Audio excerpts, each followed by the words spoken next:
दोस्तों, आज हम आपको बताएंगे कि कौन से ऐसे काम हैं जो सुहागिन महिलाओं को सावन के महीने में करने से बचना चाहिए। उससे पहले हम बात कर लेते हैं सावन का महीना कब से चालू होगा और इसकी समाप्ति कब है। दोस्तों, आपको बता दें, इस बार सावन का महीना 22 जुलाई 2024 सोमवार के दिन पड़ेगा। सावन की समाप्ति होगी 19 अगस्त सोमवार के दिन और सावन के आखिरी सोमवार के दिन ही यानी 19 अगस्त सोमवार के दिन ही रक्षाबंधन का त्योहार भी मनाया जाएगा। दोस्तों, अब जानते हैं सावन के इस पवित्र महीने में कितने सोमवार पड़ेंगे और आपको कितने व्रत रखने हैं। आइए जानते हैं। सावन मास का पहला दिन 22 जुलाई दिन सोमवार है। पहले ही दिन सावन में सोमवार पड़ने से 4 चांद लग गए हैं। सावन का दूसरा सोमवार व्रत 29 जुलाई दिन सोमवार है। तीसरा सोमवार व्रत 5 अगस्त सावन का पवित्र चौथा व्रत 12 अगस्त के दिन पड़ेगा और 19 अगस्त को 5वां सोमवार है। दोस्तों, ऐसे में कुल मिलाकर 5 सोमवार पड़ेंगे और अंत में 19 अगस्त यानी सोमवार के दिन सावन समाप्त हो जाएंगे। आज हम आपको बताएंगे कि कौन से ऐसे काम हैं जो सुहागिन महिलाओं को सावन के महीने में करने से बचना चाहिए। दोस्तों, सावन के महीने में दिन के समय नहीं सोना चाहिए। दोस्तों, सावन सोमवार के व्रत में सुहागिन महिलाओं को किसी भी प्रकार का तेल नहीं लगना चाहिए तथा जो भी सुहागिन महिलाएं व्रत रखती हैं या जो सुहागिन महिलाएं व्रत नहीं रखती हैं उनको भी मांसाहार का भोजन नहीं करना चाहिए तथा किसी व्यक्ति का अपमान तथा अनादर नहीं करना चाहिए। मित्रों, हम बात करते हैं कि मासिक धर्म के दौरान क्या महिलाएं सावन में पूजा कर सकती हैं या नहीं कर सकती है। दोस्तों, कई महिलाओं का यह प्रश्न आता है कि मैं मासिक धर्म के दौरान शिव मंदिर में जा सकती हूं या नहीं जा सकती। वैसे तो दोस्तों, पीरियड्स के दिनों में महिलाओं को मंदिर जाने की मनाही होती है। हिंदू मान्यता के अनुसार इस दौरान महिलाएं अशुद्ध होती हैं। वैसे यदि हम ज्योतिष की माने तो आमतौर पर पीरियड समाप्त होने के बाद 5वें दिन आप मंदिर में प्रवेश कर सकती हैं। शास्त्रों के अनुसार पीरियड समाप्त होने के बाद का 5वां दिन शुद्धिकरण के लिए सबसे अच्छा माना जाता है। इसलिए ही इसी दिन पूजा करने और मंदिर जाने की सलाह दी जाती है। अब बात करते हैं कि मासिक धर्म के दौरान सुहागिन महिलाएं बाल को धो सकती हैं या नहीं धो सकती।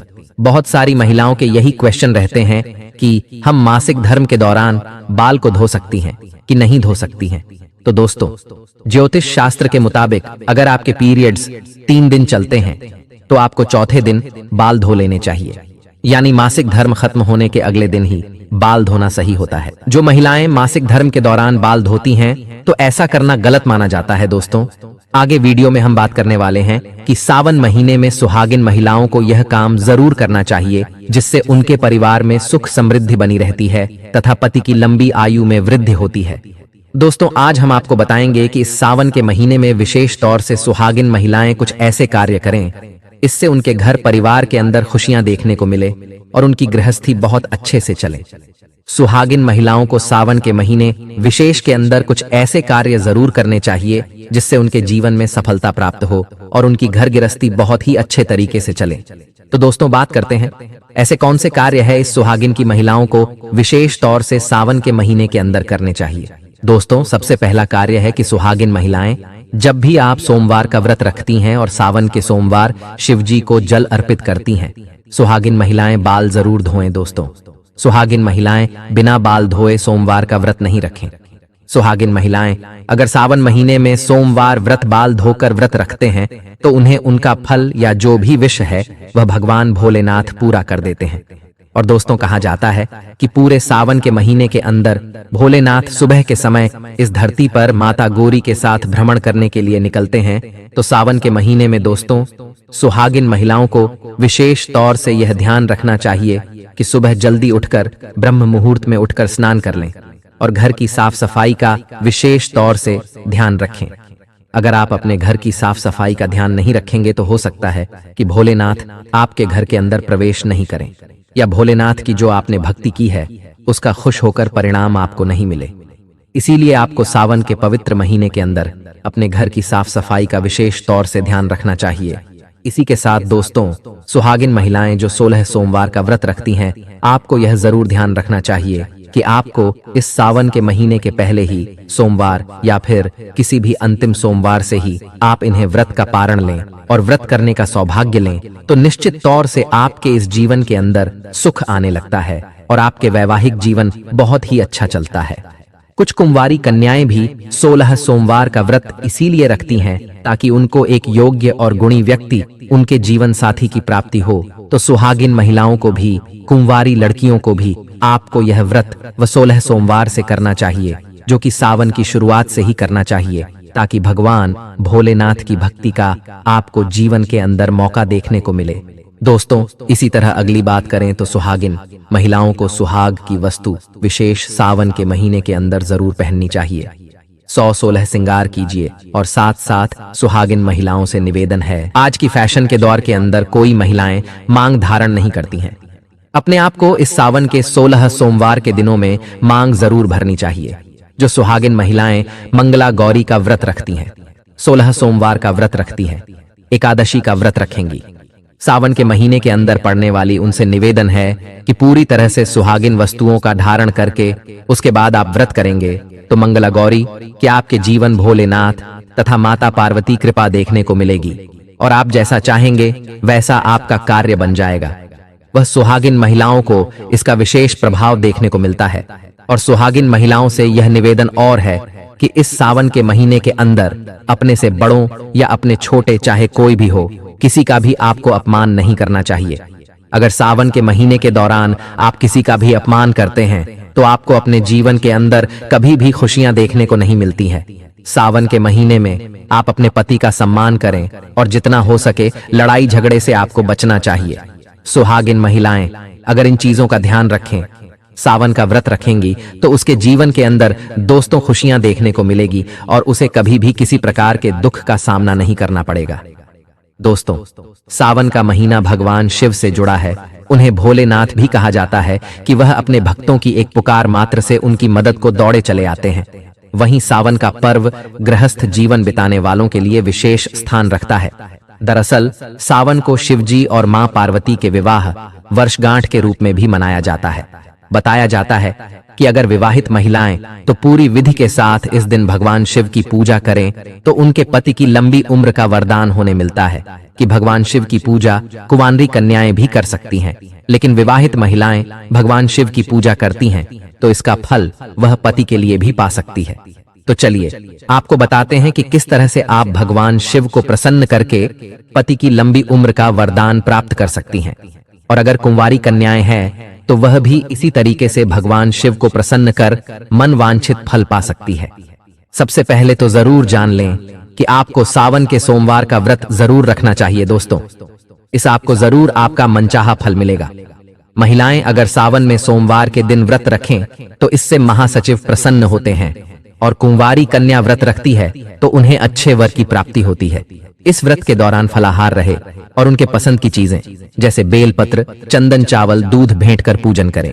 इसके अलावा सावन के दिन दूध अश्रुजल से भगवान शंकर का अभिषेक करने से भोलेनाथ प्रसन्न होकर आशीर्वाद देते हैं।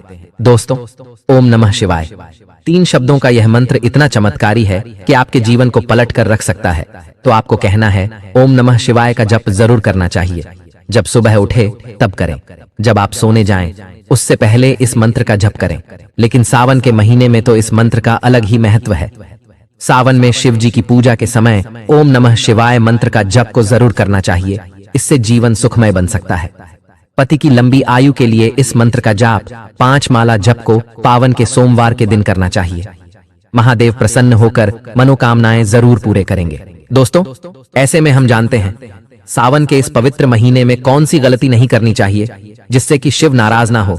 और सावन व्रत में यह फल तो कभी मत खाना, नहीं तो भगवान भोले बाबा आपसे क्रोधित हो सकते हैं, आपका व्रत टूट सकता है। आइए जानते हैं कुछ ऐसी सावधानियां जिसे भूलकर भी नहीं करना चाहिए। दोस्तों, नंबर 1, शास्त्रों में कहा गया है कि व्रतधारी को उधार मांगकर फल आदि नहीं खाने चाहिए। इससे पाप लगता है और व्रत अधूरा रह जाता है। सोमवार का व्रत हो या कोई भी व्रत क्यों ना हो, पड़ोसियों से मांगकर भी व्रत आदि में फल वगैरह नहीं खाने चाहिए। व्रत में उधार मांगकर खाने से व्यक्ति का व्रत झूठा हो जाता है। ईश्वर की शरण में आने पर व्यक्ति को झूठ नहीं बोलना चाहिए, चुगली आदि नहीं करनी चाहिए, उधार मांगकर भी नहीं खाना चाहिए। अगर आपको कोई अपनी मर्जी से खाने के लिए व्रत में कुछ देता है तो उसे आप खा सकते हैं, लेकिन व्रत में कम से कम उधार मांगकर फल आदि नहीं खाना चाहिए। इससे पाप लगता है और व्यक्ति की पवित्रता भंग हो जाती है। दोस्तों नंबर 2, सोमवार का व्रत हो या सावन का व्रत, आपको नाशपत्ती नहीं खाना चाहिए। दरअसल इस फल का नाम नाश यानी नाश करने वाला होता है, इसलिए इस फल को व्रत में नहीं खाना चाहिए। व्रत आदि को छोड़कर किसी और दिन आप कभी भी खा सकते हैं, लेकिन अगर जिस दिन आपका व्रत हो उस दिन नाशपाती का सेवन नहीं करना चाहिए, भगवान को भी नाशपत्ती नहीं चढ़ना चाहिए। नंबर 3, कुत्तू का आटा खाने से भी आपका व्रत टूट सकता है। आपको बता दें, लंबे समय से रखा हुआ आटा आपका व्रत भंग कर सकता है। दरअसल पुराने आटे में घुन आदि कीड़े वगैरह पड़ जाते हैं, जो ठीक तरह से दिखाई भी नहीं देते। ऐसा आटा खाने पर दरअसल आप मांस का सेवन करते हैं, और व्रत में कीड़े खाना घोर पाप के बराबर माना गया है और आपका व्रत भी भंग हो जाता है। व्रत में ताजा आटा खाना चाहिए। लंबे समय से रखे हुए आटे में कीड़े पड़ जाते हैं, ऐसा कभी ना करें। व्रत हमेशा शुद्धता में ही रखना चाहिए। दोस्तों, सावन का महीना बड़ा ही पवित्र महीना माना गया है, इसीलिए यह 5 चीजें भगवान शंकर के पास कभी ना रखें। तो चलिए जानते हैं उन 5 चीजों के बारे में। नंबर 1, जहां रखा हो शिवलिंग या महादेव की कोई भी प्रतिमा, तो वहां पर भूलकर भी चप्पल जूते लेकर नहीं जाना चाहिए। जरा सोचिए, जब आपके कमरे में कोई चप्पल लेकर प्रवेश करता है तो आपको कितना क्रोध आता है। इसी कारण महादेव भी आपसे नाराज हो जाते हैं और आपको मिलने वाला फल नष्ट हो जाता है। ऐसे में मंदिर में नंगे पांव ही प्रवेश करना चाहिए, क्योंकि चमड़े की चप्पल हमेशा अशुद्ध रहती है, इससे देव शक्ति नाराज होती है। नंबर 2, अक्सर महिलाओं को मासिक धर्म आ जाता है और वो बिना किसी को बताए पूजा पाठ कर लेती है, जो कि शास्त्रों में वर्जित माना गया है। इस समय महिलाओं को जानकर भी अनजान नहीं बनना चाहिए। अगर आपको मासिक पीड़ा है तो घर के बने मंदिर में या बाहर बने मंदिर में कभी प्रवेश नहीं करना चाहिए। इससे देव शक्तियां नाराज होकर आपसे क्रोधित हो सकती हैं। ऐसे समय में शिवलिंग को छूना घोर पाप के बराबर माना गया है। जरा सोचिए, ऐसी अवस्था में जब महिला को बुरा लगता है तो ईश्वर को कितना बुरा लगेगा। दोस्तों, आज की वीडियो में बस इतना ही। मिलते हैं अगली वीडियो में नई जानकारी के साथ। धन्यवाद।